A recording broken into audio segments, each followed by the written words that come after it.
traders. This is Trader Joe from InvestorsHelp.net right here on Facebook. It is Tuesday evening, the 18th of August, and I wanted to bring your attention to MICROCHIP. That's right. I have three charts here using the thinkorswim trading platform. Don't know about you, but I think a lot of us had problems on Monday and Tuesday trying to get TOS to load up on our computers for our use. But hopefully that problem is now resolved so we can get on with our trading.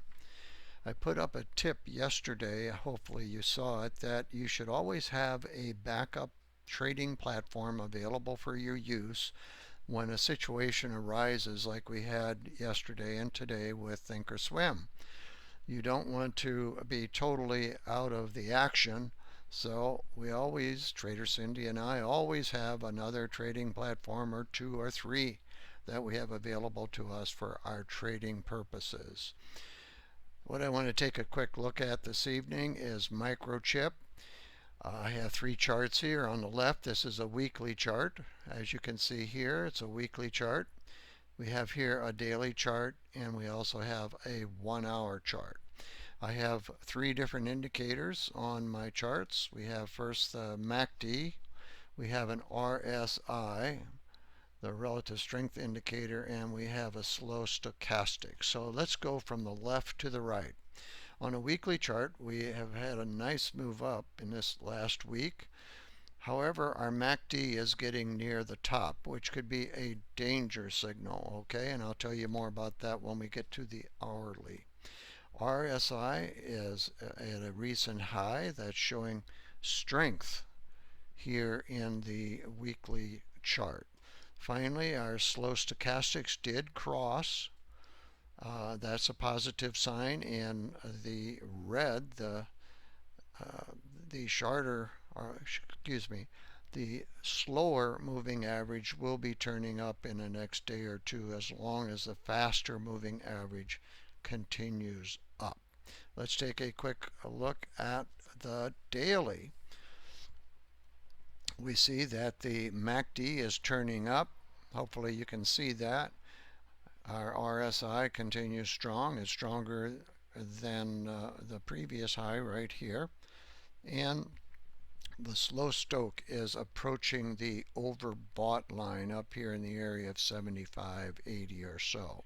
So that's a caution, okay? So right here we have a positive, and a caution.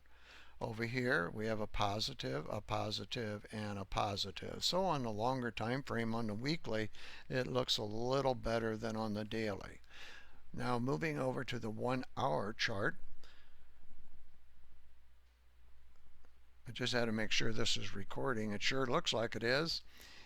Prices up here at what we call a resistance area. How do I know that?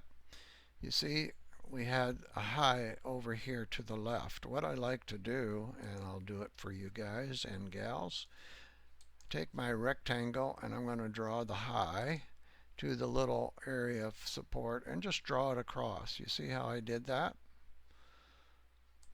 Okay, so that shows we are at an area of resistance. The big question is, can price push through the area of resistance?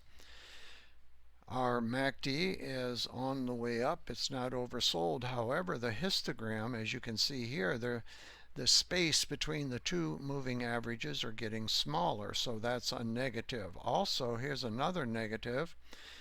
The relative strength indicator has rolled over a few days ago, several hours ago, and it's already headed down. The same thing for the stochastics. It has been at the top here. It's showing an overbought situation, so we anticipate it will be going down, at least for a few hours, maybe for a day or two. So now, what do we do with all this information? Based on this information, I would say price will not get through on this leg, but will probably pull back. Price may pull back to approximately 50% area, okay? And then from there, it may bounce off of this and then head up. Okay, and as I've taught you many times before, once price starts to head up in this area here, that's when to buy it in anticipation that price will break through. By that time, of course, these indicators, the MACD, will have come down and then also started up, and RSI may come down a little and then head up. This should come down maybe to the 50% or so, and then it will head up. So what we're looking for is that at least on the hourly chart, for all of these indicators that are shown here to come down slightly and then start heading up. When they all start heading up, generally in this time frame here, okay, in this area here, in this area here, that's the time to consider getting in. Now, of course, there's no guarantees. This is just the technical analysis as of this evening, Tuesday evening, and there's no assurance that this will happen. But it gives you a higher probability of success if you wait for price to retrace, generally 50%, and that's where we could put the Fibonacci, but I don't want to make this one too long. Roughly 50% between this high, of course, and then this low right here. So 50% would be in this general area here. You could draw a fib on there if you want, and when it looks down, price comes down to here and starts to bounce off of that, that's a good indication it might be the right time to get in and make some money. So this is Trader Joe saying good luck. It's a hot, hot day. We've had several days, and hopefully it'll start cooling off on Thursday. So you take care. Have a great week. So long for now. Bye-bye.